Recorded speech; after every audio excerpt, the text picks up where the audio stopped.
मैं समझता हूं कि 8 और 9 महीने बाद जो चुनाव होने जा रहा है 24 का, उसके लिए आप आज ही से तैयार हो गए होंगे। हालांकि ये फैसला हम लोगों का राष्ट्रीय कार्यकारिणी, राष्ट्रीय सम्मेलन का था, राष्ट्रीय कार्यकारिणी का, कि जून के पहले हफ्ते तक समाजवादी पार्टी अपने बूथ स्तर का और सेक्टर स्तर का पूरा संगठन तैयार कर लेगी। हालांकि जो विधायक चुनाव लड़ते हैं या संगठन में जो लोग रहते हैं, वो ऐसा काम करते हैं कि हमारा संगठन रहता है, लेकिन संगठन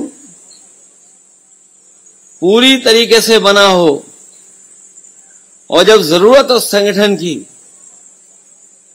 तो वो संगठन हमारा वहां पर दिखाई दे। इधर हम समाजवादी लोगों ने बहुत चुनाव लड़े हैं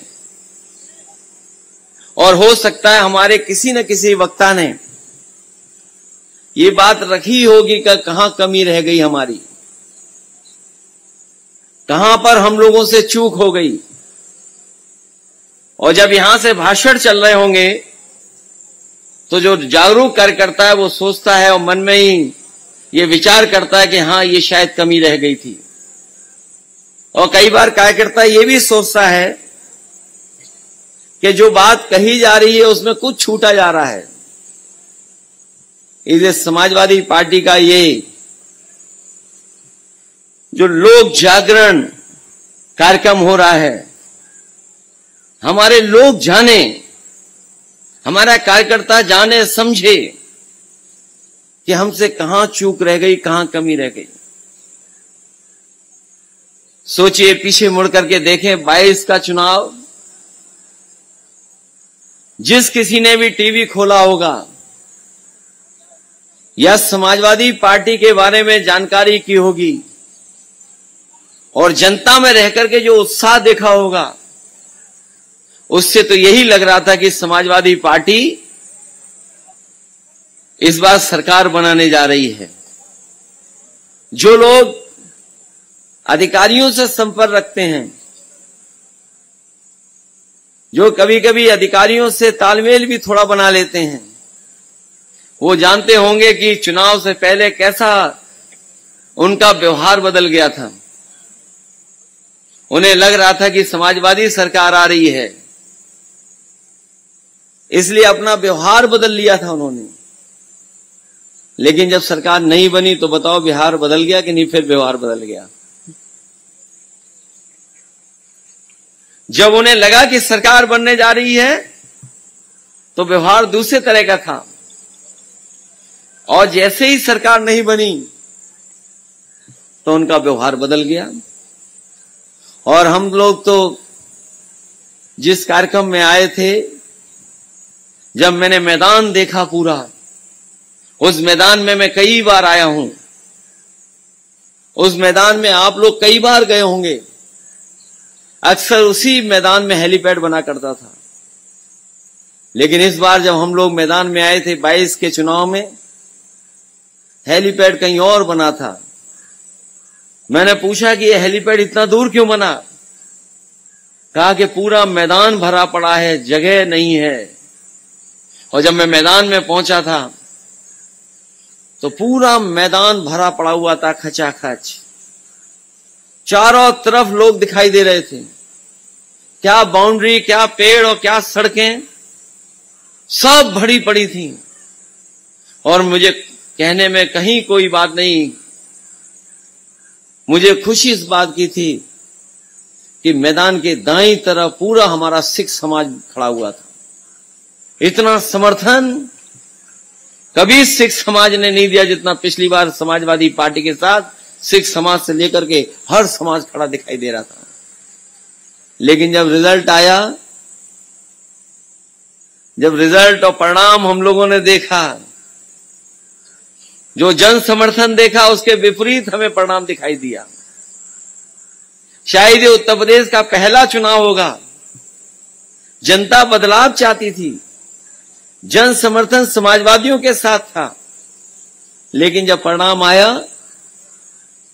तो परिणाम हमारे पक्ष में नहीं था। और लखीमपुर जैसा हमारा जिला जहां कितना संघर्ष हुआ और भारतीय जनता पार्टी ने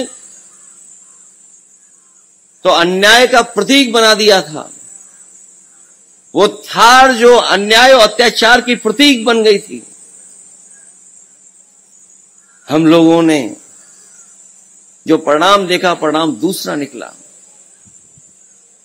जो थार से किसानों की जान गई, जिस दिन वो घटना हुई थी मुझे याद है, हमारे सामने एक बहुत बड़े जर्नलिस्ट बैठे थे। जिस समय मुझे सूचना मिली कि थार चढ़ा दी गई है किसानों पर, रौंद दिया है उससे किसानों को, उन पत्रकार को नहीं पता था। हमारे मोबाइल पे जब मैसेज आया मैंने तुरंत फोन किया, और जब फोन किया मैंने तो अपने पार्टी के लोगों से बात की। अनुराग पटेल थे, उससे बात हुई। उन्होंने कहा कि मैंने पूछा कि वहां पर कोई अपना कार्यकर्ता है, तो एक सिख कार्यकर्ता से बात हुई। मैंने कहा जो मदद कर सकते हो हमें और आप लोगों को मदद करनी चाहिए। उन्होंने कहा कि हम लोग सब मदद में लगे हैं, और जो हॉस्पिटल गए हैं उनके पास भी हम लोग मदद करने पहुंच रहे हैं। हालांकि तेजेंद्र बिर्क नहीं आ पाए। सबसे पहले अस्पताल में तेजेंद्र बिर्क से हम लोगों की बात हुई, डॉक्टर से भी बात हुई, और हम लोगों ने कहा डॉक्टर साहब से कि अगर आप इलाज कर सकते हो तो इलाज कर देना, और अगर आपके हाथ में इलाज नहीं है तो इसको रेफर कर देना। और रेफर हुआ, और हमें खुशी इस बात की कि मेदांता जैसे बड़े अस्पताल में इलाज हुआ, आज वो स्वस्थ है, उसकी जान नहीं गई, लेकिन हमने कई किसान खोए। जो किसान हमारे चले गए, जो आंदोलन में थे, क्या आप को लगता है कि सरकार को कोई परवाह रही होगी?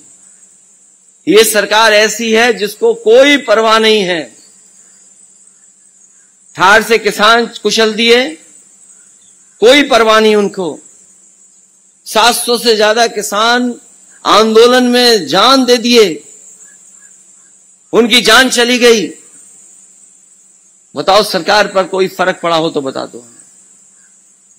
700 से ज्यादा किसानों की जान चली गई,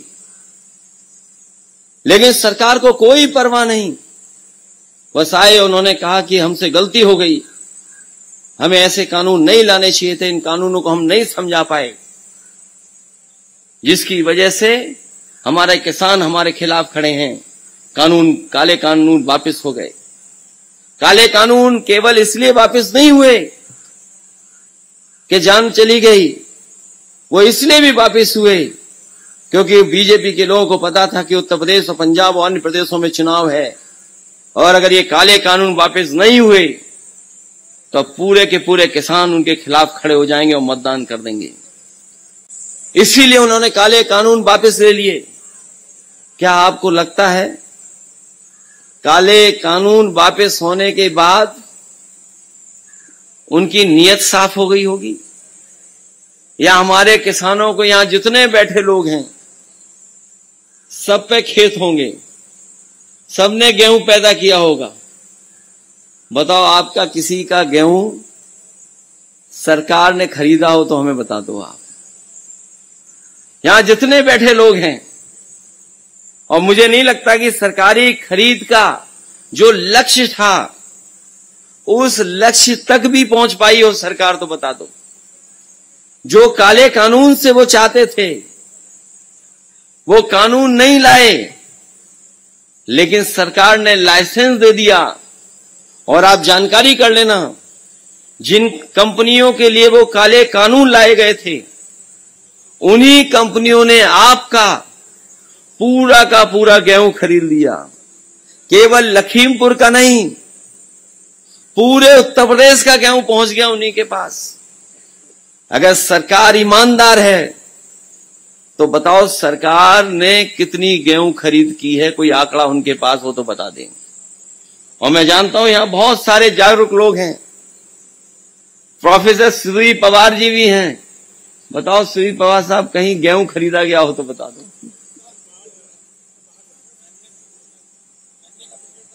जाने किससे खरीद लिया गया।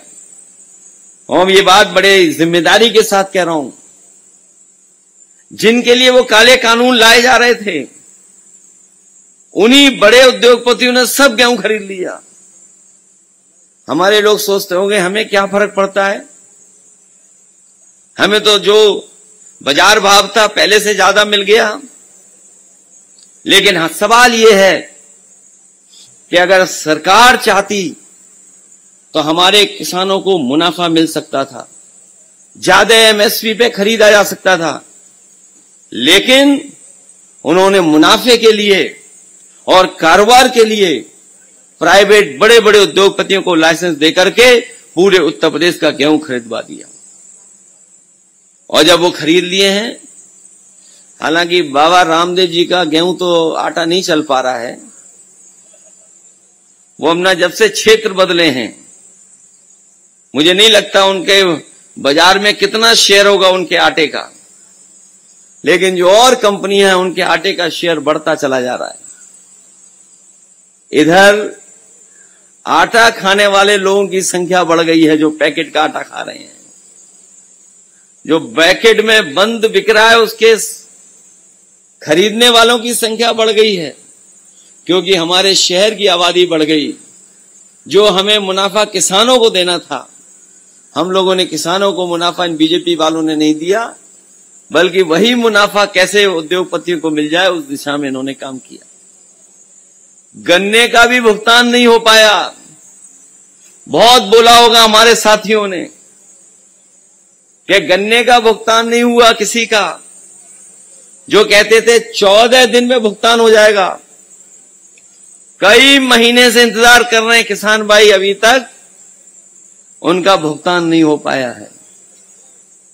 और जो चीनी मिले या मालिकों को कहते थे कि समाजवादी लोगों के साथ खड़े हैं, आज बताएं समाजवादियों की सरकार तो नहीं है, न समाजवादी लोग सरकार में कहीं हस्तक्षेप कर रहे हैं।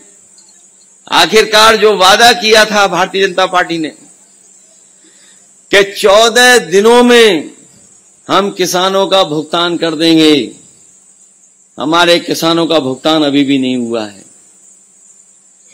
आप तो गन्ना पैदा करते होंगे, यहां बैठे लोग हैं गन्ने वाले किसान के नहीं हैं? अरे ये तो सब दिखाई दे रहे हैं हमें। कितने दिनों से भुगतान नहीं हुआ?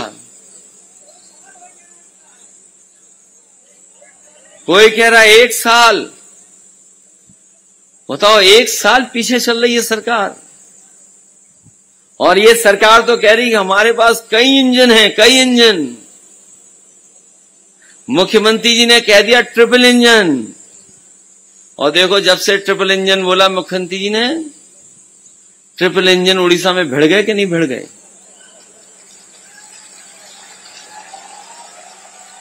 इन्होंने कहा ट्रिपल इंजन की सरकार।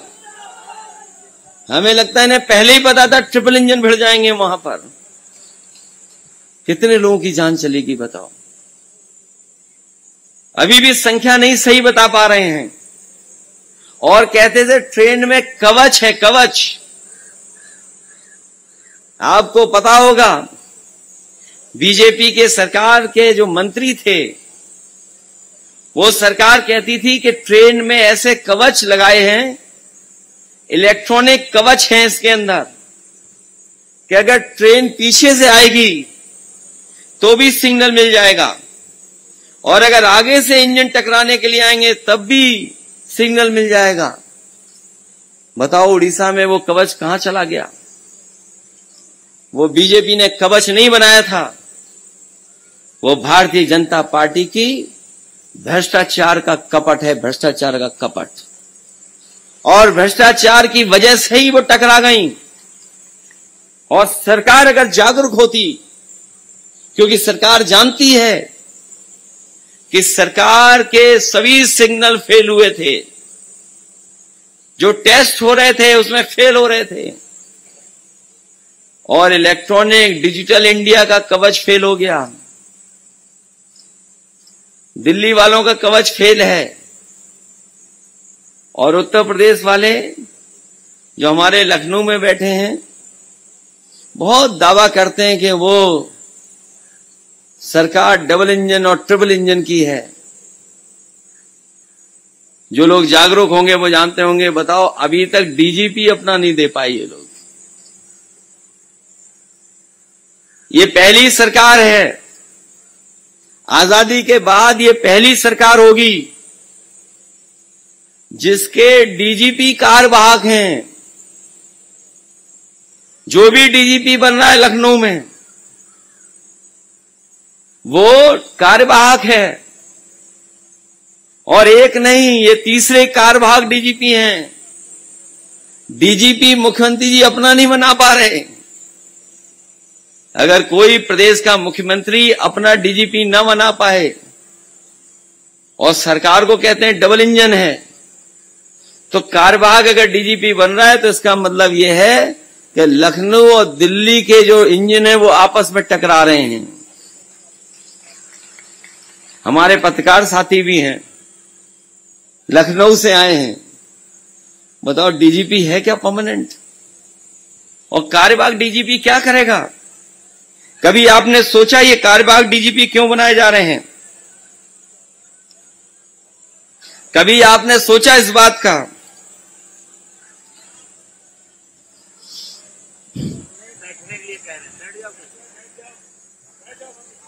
कभी हमारे कार्यकर्ता साथियों,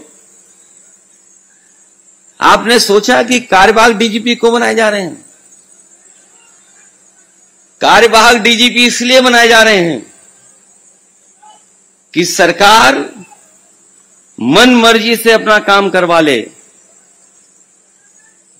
अपनी मर्जी से भारतीय जनता पार्टी के लोग कानून चला रहे हैं। ये भारतीय जनता पार्टी के लोग संविधान और कानून से नहीं चल रहे हैं। ये कार्यवाहक डीजीपी इसलिए रख रहे हैं जिससे कि भारतीय जनता पार्टी के नेता कार्यकर्ता अपनी मनमानी कर सकें। बताओ, थार वाले मामले में सरकार की मनमानी आपने देखी कि नहीं देखी? बड़े लोगों के लिए कानून अलग और जो हमारे गरीब हैं उनके लिए कानून अलग, और समाजवादी पार्टी है उसके लिए और अलग कानून। बताओ, समाजवादियों के लिए अलग कानून है कि नहीं कानून?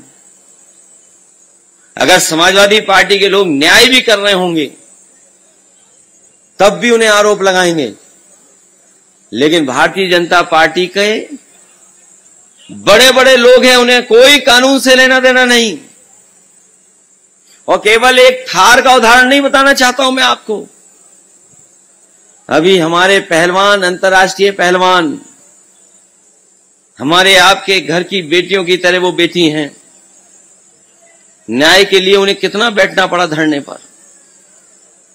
जिन बेटियों ने हमारे देश का नाम रोशन किया हो, अपने परिश्रम से, अपनी मेहनत से, अपना पसीना बहा करके दुनिया के पहलवानों के सामने अपने मेहनत से उन्होंने देश का नाम रोशन किया। हम लोगों को उन पे गर्व है।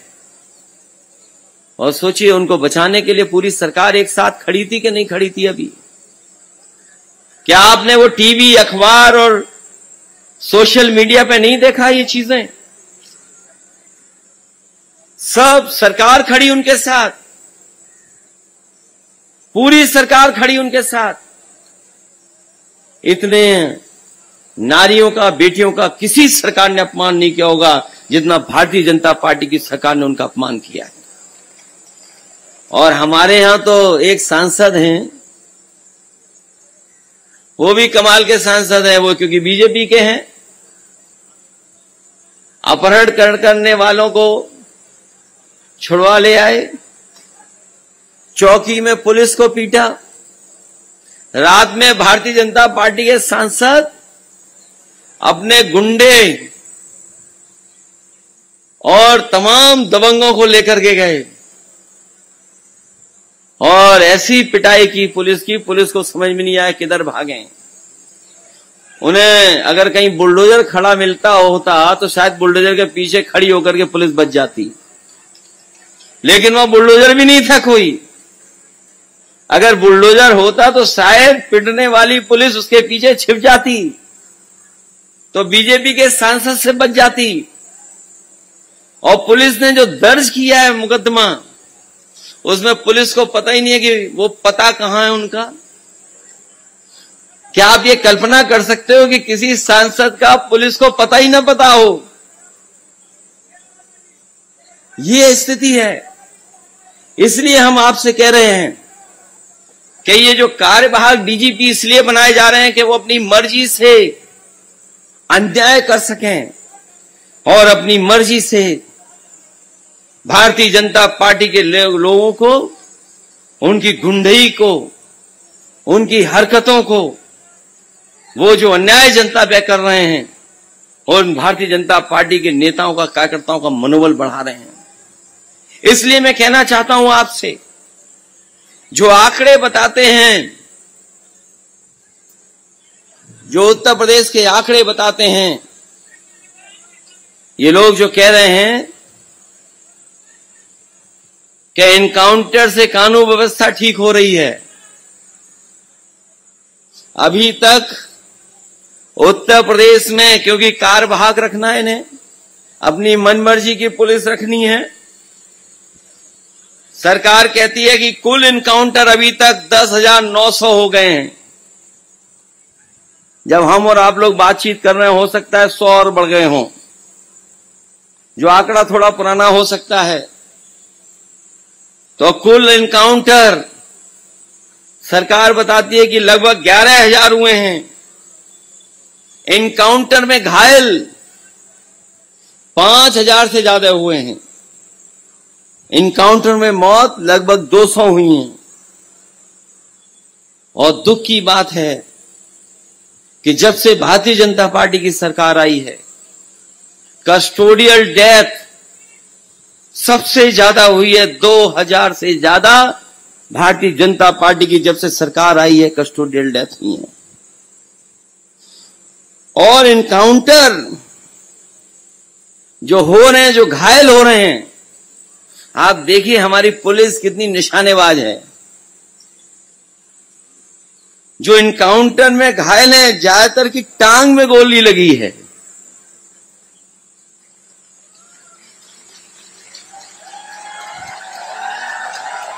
और ये एक भी आंकड़ा कोई गलत नहीं बता रहा हूं मैं। एनकाउंटर में घायलों में से ज्यादातर की टांग में गोली मारी है। और किसी भी एनकाउंटर में जिस पिस्तौल से आरोपी को गोली लगी है, वो न्यायालय के समक्ष पेश नहीं की जा रही है।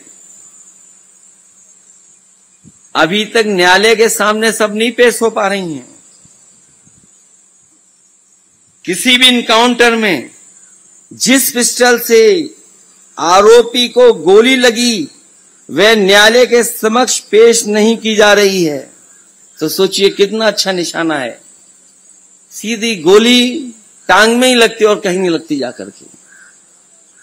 केवल यही नहीं, जो जांच में चीजें निकल करके आई हैं, देश के इतिहास में पहली बार ऐसा हो रहा है कि पुलिस बाइक से दौड़ते हुए व्यक्ति की भी टांग में गोली मार रही है। बताइए आप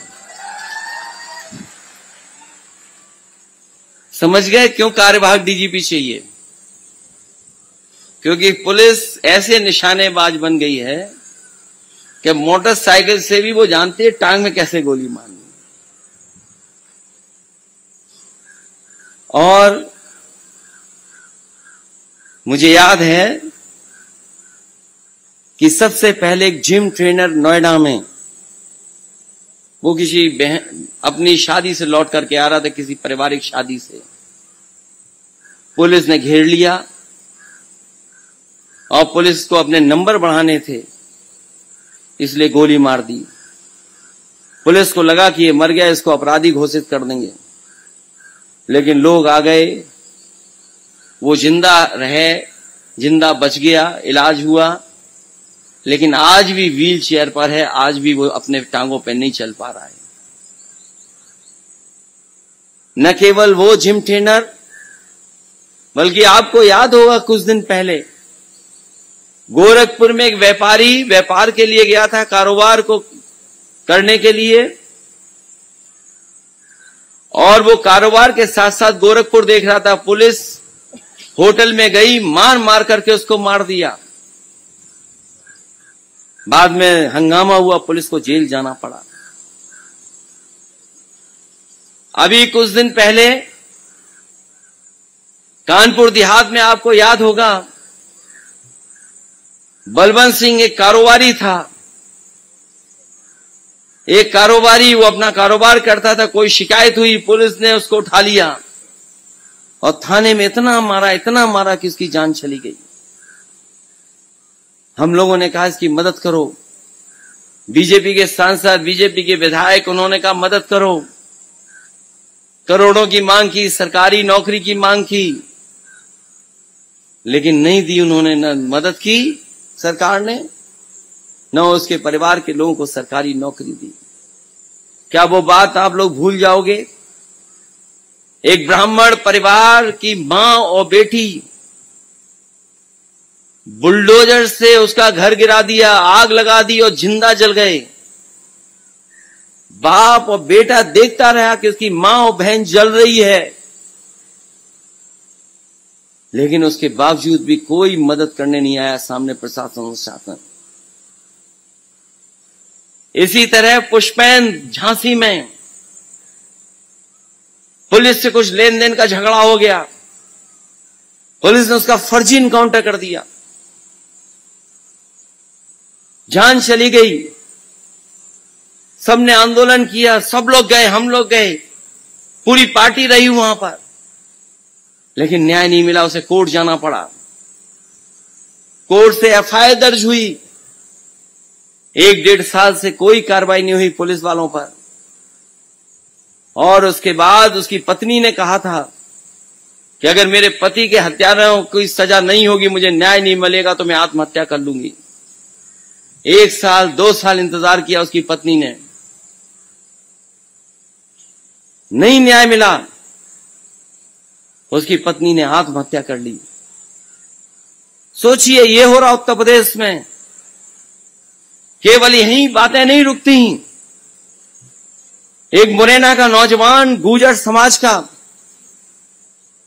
वो भर्ती के लिए, अग्निवीर भर्ती के लिए आगरा आया और पुलिस में दबाव था कि बालू माफियाओं को पकड़ना है। पुलिस के लोगों ने उसी नौजवान को देखा, बस से उतारा और गोली मार दी और कहा कि ये बालू माफिया है। बाद में पता लगा वो मुरैना का है, मध्य प्रदेश का है। मां बाप और उसके परिवार के लोग आए, वो कोर्ट गए, समाजवादियों ने मदद की। उसके बाद उन पुलिस वालों के खिलाफ एफआईआर दर्ज हुई है। अगर किसी ने गुर्जर समाज के उस नौजवान की, या जितने लोग आपके नाम मैंने बोले हैं, अगर किसी ने मदद की है, जिनकी जानें गई, जिनका नुकसान हुआ, तो वो समाजवादी पार्टी थी। अगर उन्हें अपनी पार्टी के खजाने से मदद करनी पड़ी, तो उन परिवारों की हम लोगों ने मदद करने का काम किया। ये बात मैं इसलिए बता रहा हूं, ये बातें मैं इसलिए बता रहा हूं कि आपने चुनाव भी देखा होगा कुछ दिन पहले, जब यहां पर ब्लॉक प्रमुखी का चुनाव था। एक बहन पर्चा भरना चाहती थी, उसका पर्चा छीन लिया, उसको ब्लॉक प्रमुखी का चुनाव नहीं लड़ने दिया। जिला पंचायत का भी चुनाव आपने देखा होगा, बीजेपी कम, प्रशासन ज्यादा चुनाव लड़ रहा था, और प्रशासन में भी पुलिस ज्यादा आगे भाग रही थी। चुनाव का परिणाम क्या हुआ? जो सरकार चाहती थी वही हुआ। और अभी जो नगर निकाय के चुनाव हुए, कई जगह के मैंने देखे चुनाव, कई जगह से जानकारी आई कि वहां पर लखनऊ से निर्देश हैं कि किसी भी हालत में समाजवादी पार्टी न जीत पाए। एक बार को निर्दलीय जीत जाए, लेकिन समाजवादी पार्टी नहीं जीतनी चाहिए। और वही किया प्रशासन ने। जहां जितनी बेईमानी कर सकते थे बेईमानी की। हमारे कार्यकर्ता नेता लड़ते रहे, लेकिन वो अपनी बेईमानी से पीछे नहीं हटे, उन्होंने बेईमानी की और परिणाम भी बदले। हमें खुशी है इस बात की कि किन्नरों का ये परिणाम सरकार नहीं बदल पाई।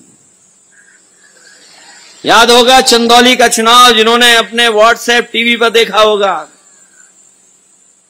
चंदौली जिले में किन्नर जीत गए चुनाव। दिल्ली और लखनऊ से अधिकारियों को फोन आए कि रिजल्ट बदल दो। अधिकारियों ने हिम्मत जुटा करके रिजल्ट बदल दिया। किन्नर भाइयों को पता लगा कि अभी अभी तो जीते थे, फिर हरा दिया इन्होंने। उन्होंने पहले तो लड़ने का काम किया, बातचीत करने का काम किया, न ये बातचीत से माने, अपना जो कुछ आर्गुमेंट कर सकते थे आर्गुमेंट किया, नहीं आर्गुमेंट माने। उन्होंने भी फिर वही किया जो किन्नर करते हैं। उन्होंने पुलिस का डंडा खींचा, अपने कपड़े उतारे और पुलिस को दौड़ा दौड़ा करके उन्होंने अपना रिजल्ट अपने पक्ष में करा लिया। हालांकि वो बात मुझे मंच पे नहीं कहनी चाहिए, लेकिन कहावत तो किसी कारण बनी होगी। जब मैंने किन्नरों को लड़ते हुए देखा और जो मैंने देखा कि किन्नरों ने अपना रिजल्ट अपने पक्ष में करा लिया, तो हमें एक पुरानी कहावत याद आ गई। पता नहीं बीजेपी किस रूप में इस बात को लेगी कि लातों के भूत बातों से नहीं मानते। ये बातें वो बता रहा हूं मैं जो हमने और आपने आंखों से देखी। और इसी बात से जोड़ते हुए बात मैं ये आपसे कहता हूं, जब समाजवादी सरकार थी तो उस समय समाजवादी सरकार में पुलिस की भर्ती हुई थी और हम लोगों ने कहा कि कोई परीक्षा नहीं होगी, मेरिट के आधार पर होगी। और मेरिट के आधार पर हम लोगों ने पुलिस की भर्ती कर दी। रिजल्ट आ गया, कुछ लोगों ने रिजल्ट रुकवा दिया। सरकार जब सुप्रीम कोर्ट गई, वहां पर भी कुछ लोगों ने जाकर के रिजल्ट रुकवा दिया। जब रिजल्ट हम लोग घोषित नहीं कर पाए और चुनाव आ गया, चुनाव संपन्न हो गया, उसके बाद वही बच्चे जो मेरिट की भर्ती में हो गए थे वो कोर्ट गए। कोर्ट से निर्देश हुआ कि रिजल्ट को आउट किया जाए। रिजल्ट को घोषित किया गया और बड़ी संख्या में लोगों के अंदर खुशी हुई, उत्साह हुआ। घर परिवार के लोगों ने मिठाई बांटी जो नौजवान भर्ती हो गए थे। भर्ती वालों ने खुशी मना ली और खुशी मन गई। उसके 4 दिन बाद जो हाई कोर्ट से ऑर्डर के बाद, कोर्ट के ऑर्डर के बाद जो रिजल्ट घोषित हुआ था, उस रिजल्ट को 4 दिन बाद बदल दिया। 4 दिन बाद जो रिजल्ट बदला गया उसमें लगभग 1700 नौजवानों की नौकरी चली गई। वो 1700 लोग, वो जो नौजवान जो 1700 की नौकरी गई, वो हमारे और आपके परिवार के और बहुजन समाज के लोग थे। और वो नौकरी इसलिए चली गई क्योंकि समाजवादी सरकार में जो परिणाम बना था, जो रिजल्ट बनाया गया था, वो पुरानी आरक्षण व्यवस्था पर बना था। 4 दिन बाद भारतीय जनता पार्टी ने जो रिजल्ट बनाया उसमें नई आरक्षण व्यवस्था लागू कर दी। और जब नई आरक्षण व्यवस्था लागू हो गई तो वो 1700 नौजवान जो ऊपर वाली कैटेगरी में शामिल हो गए थे, जिन्हें नौकरी मिल गई थी, जिन्होंने मिठाई बांट ली थी, वो 1700 के नीचे आए और नीचे वाले नौजवान बाहर हो गए। ये बात मैं इसलिए कह रहा हूं कि जो नई व्यवस्था लागू हुई है वो हमारे और आपके सब अधिकारों को छीनने के लिए व्यवस्था लागू हुई है। सोच लीजिए, अगर 3 बार 30-30 हजार की भर्ती हो और व्यवस्था पुरानी नई लागू हो, तो बताओ हमारे आपके लोगों का कितना नुकसान हुआ। अगर 1 लाख की भर्ती हो गई, 1 लाख को सरकारी नौकरी मिल गई, तो हमारे आपके लोग कितने बाहर हो गए। हमारे आपके लोगों को जहां ऊपर जाकर के नौकरी मिलनी थी, सामान्य कैटेगरी में उनको बाहर कर दिया गया। ये बड़ी साजिश है। ये तो एक उदाहरण दे रहा हूं मैं। एक एक विभाग आप देखोगे तो बताओ आपके साथ धोखा हो रहा है कि नहीं हो रहा है। और जो संविधान, जो बाबा साहब भीमराव अम्बेडकर जा रहा है कि नहीं छीना जा रहा है, हमारे हकों को छीना जा रहा है। और याद रखना, जितना प्राइवेटाइजेशन बढ़ेगा, जितना आउटसोर्स बढ़ेगा, जितनी सरकारी कंपनियां बिकेंगी, उतने ही हमारे अफसर, हमारे अधिकारों को छीना जाएगा। ये उस रास्ते पर है बीजेपी के लोग। हम लोगों ने अपने घोषणा पत्र में लिखा था कि आउटसोर्स व्यवस्था खत्म की जाएगी। हमारी सरकार नहीं बनी, हम व्यवस्था को नहीं बदल पाए, लेकिन हमारी आपकी योजना पंजाब में भी वही मांगी लोगों ने। दूसरे दल जिनकी सरकार बनी, उन्होंने भी अपने मैनिफेस्टो में लिखा, और मैनिफेस्टो में लिख करके उन्होंने धीरे धीरे आउटसोर्स व्यवस्था को खत्म करने का काम किया।